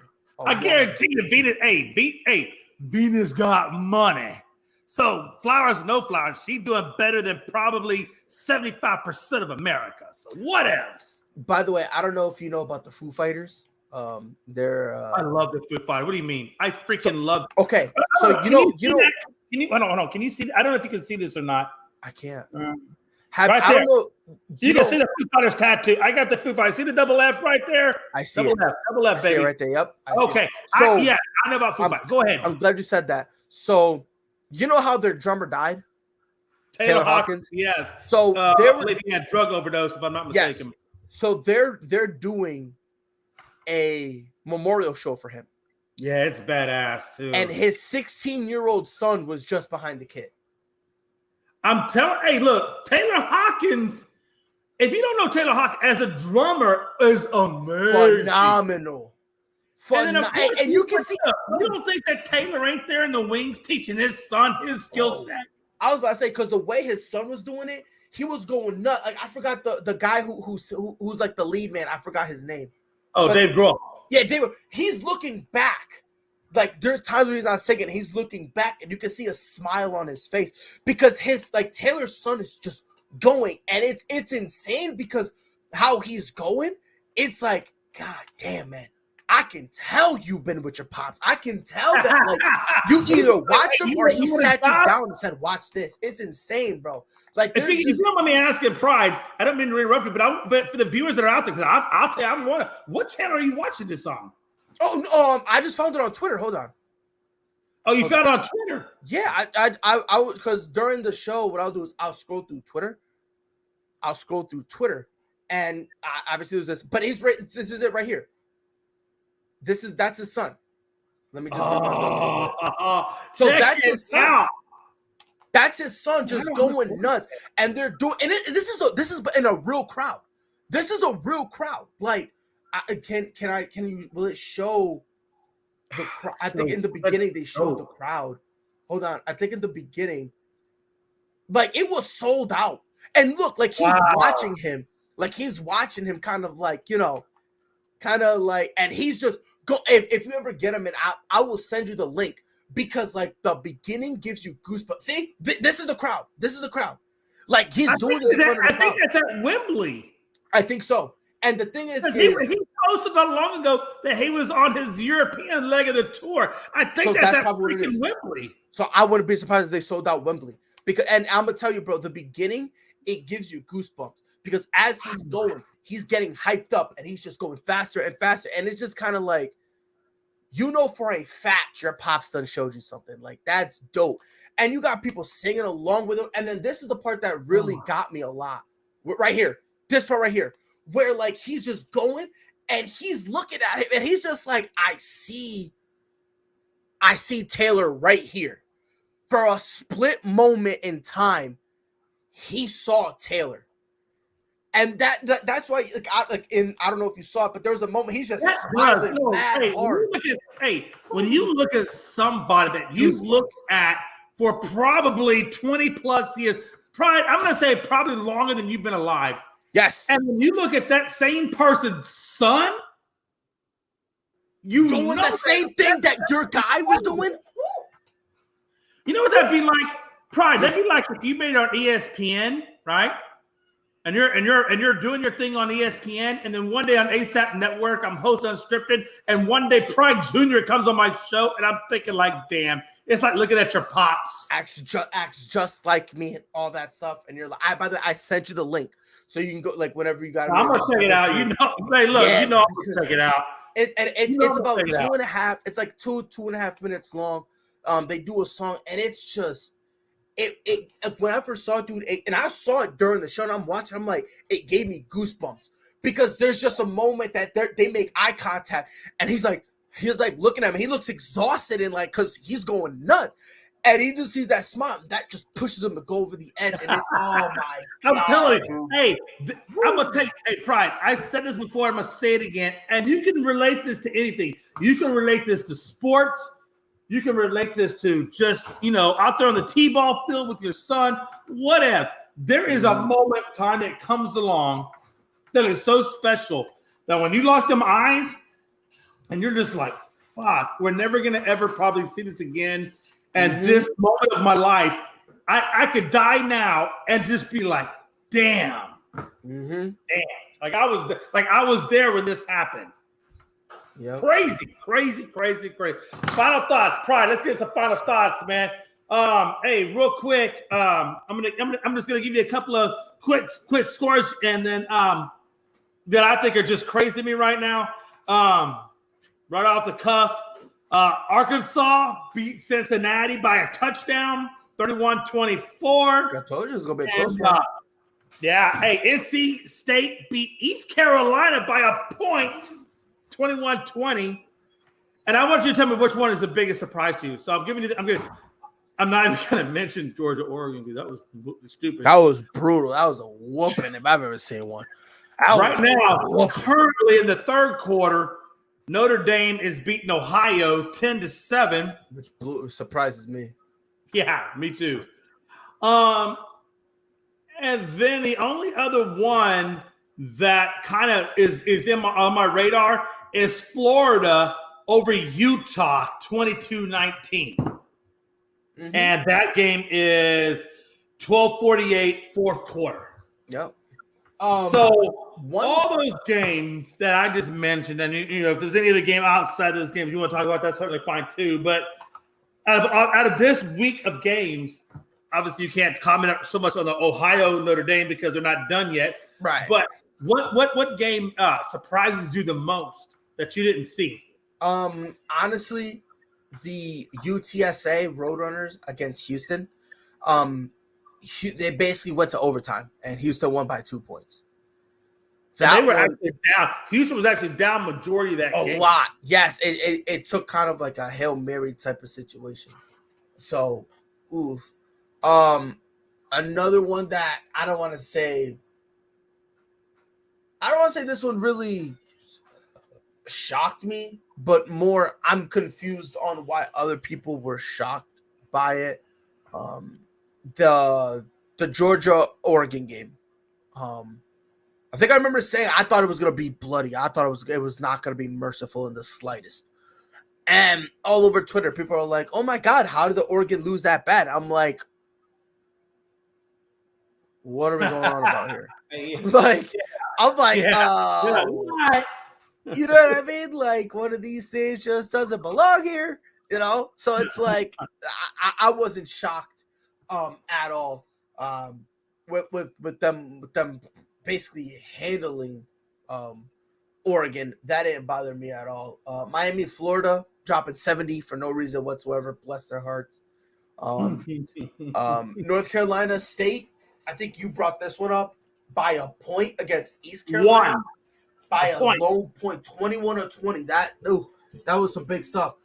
Another one that honestly I enjoyed a lot. Oops. The one I enjoyed kind of, seeing a little bit was actually the Oklahoma State game. They ended up winning. I think it's Central Michigan that they played. 58-44, which was a shootout.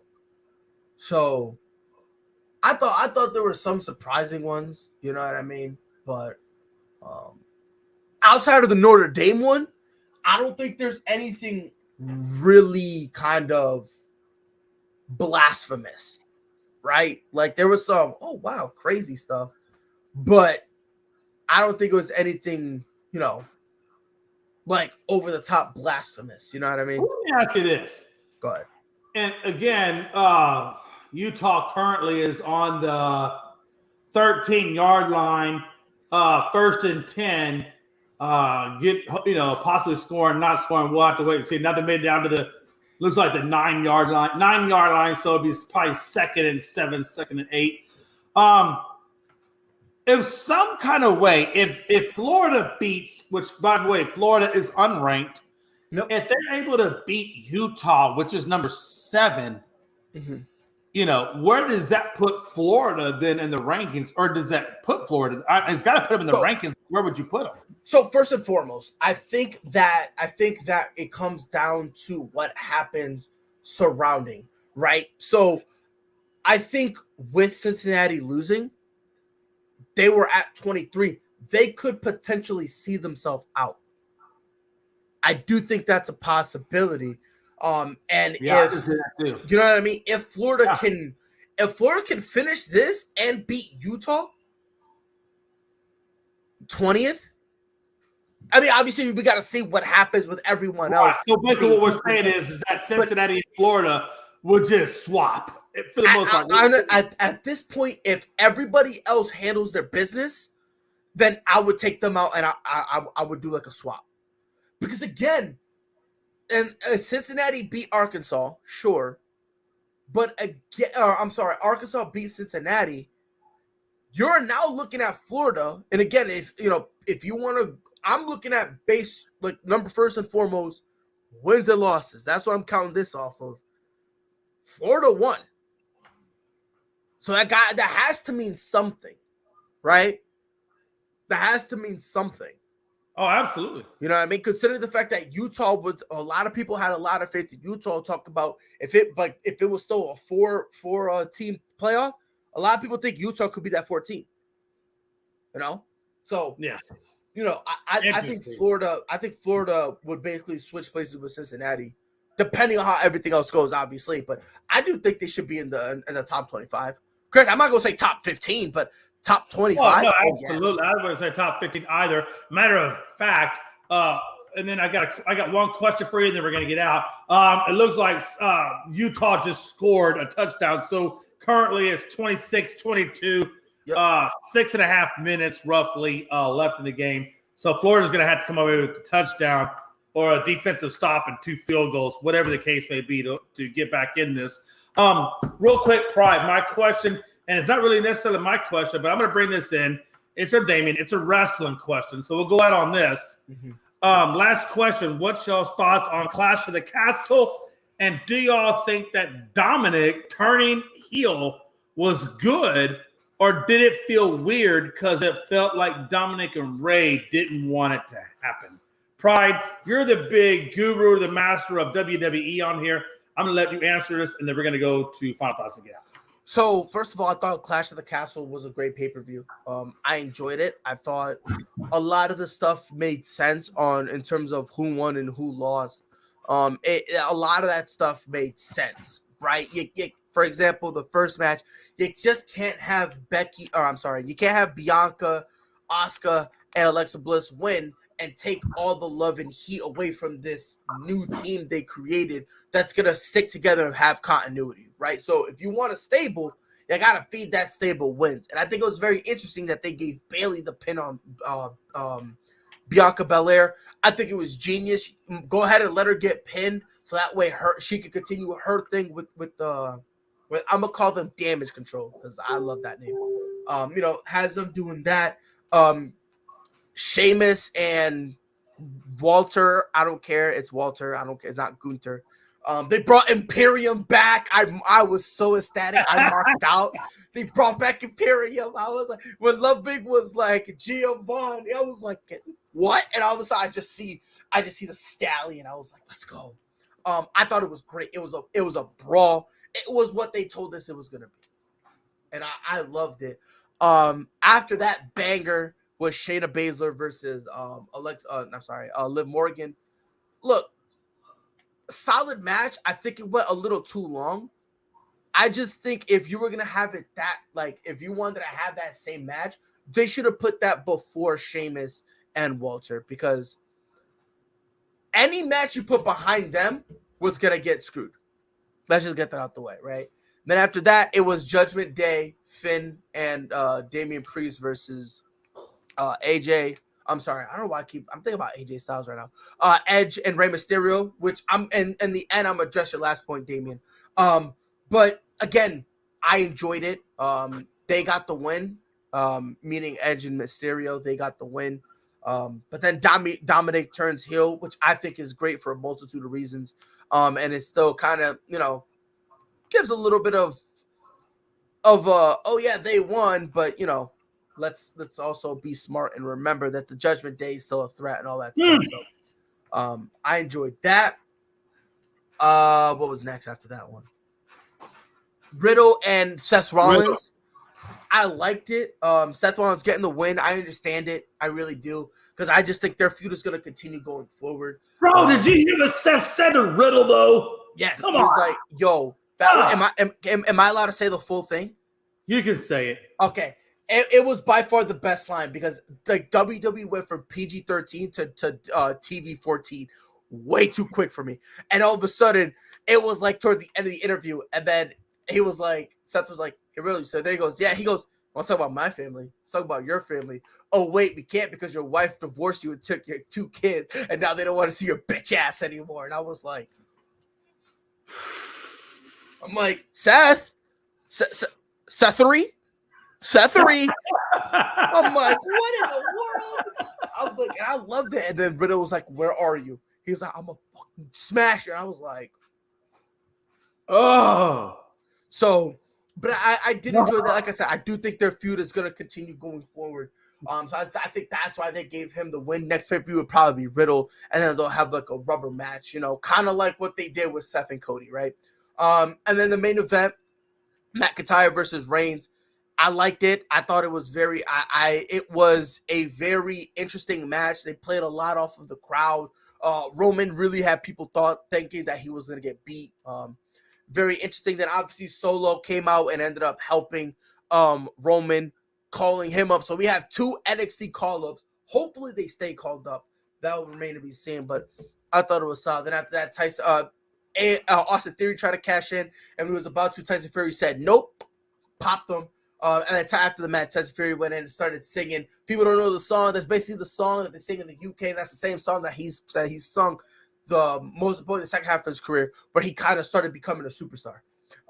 So he kind of did that. Then him and Drew McIntyre sang Sweet Carolina or whatever the name of that song is. I don't care. But I thought it was solid. They sang like 2. They sang like 2 of them. It was crazy. And then Dominic turning heel, I like it. And the reason why I like it is because they've been trying to make Dominic a luchador. And I don't think that's a good move.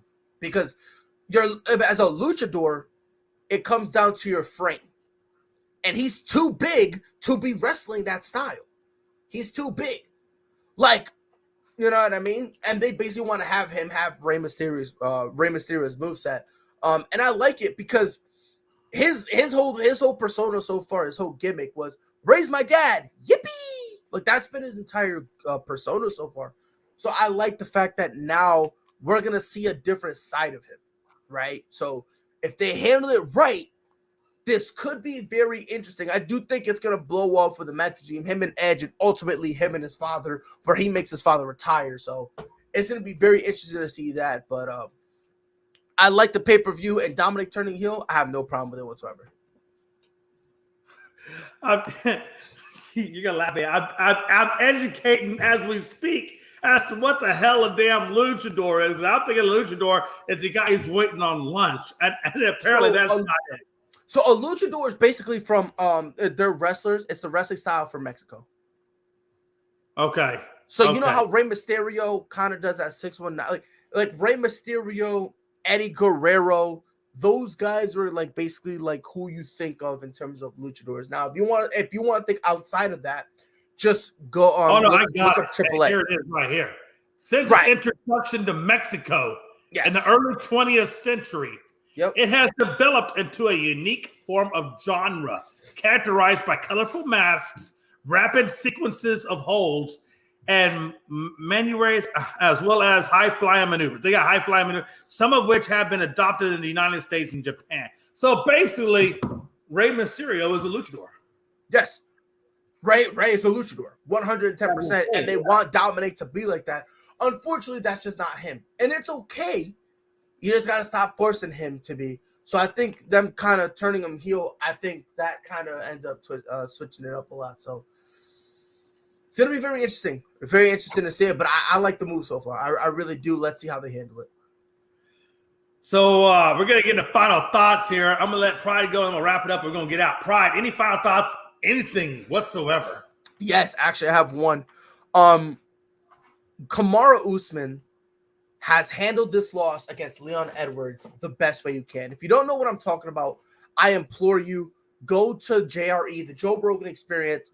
I think, Jay, you probably know Joe Rogan. Yeah. Yeah, so he has a podcast where he kind of talks about stuff. He brought in Kamaru Usman, the former champ who just lost to Leon Edwards. And when he's talking about the fight and how he lost, there's no bitterness, no excuse, no anger. As a matter of fact, he made jokes about it, saying how when he got knocked out, he said all he remembers is all like blinking and he woke up in an ambulance. And the line he said, it was like Leon gave me a 20-minute nap. Because he says, I know I was up. He said, I know I was up and moving around. And they were like, how do you know? He goes, I only know because there's video of it. He's like, that's it. He's like, yeah, because he got knocked out. He's like, there's video of me getting up, walking around that ring, leaving, talking to my family. He was like, there's all that stuff. I don't remember anything. He's like, I came to when I was in the ambulance. So nothing but respect for Kamaru Usman handling his L as a professional. I appreciate it, and him making the jokes to kind of be like, hey, I took my L, no problem.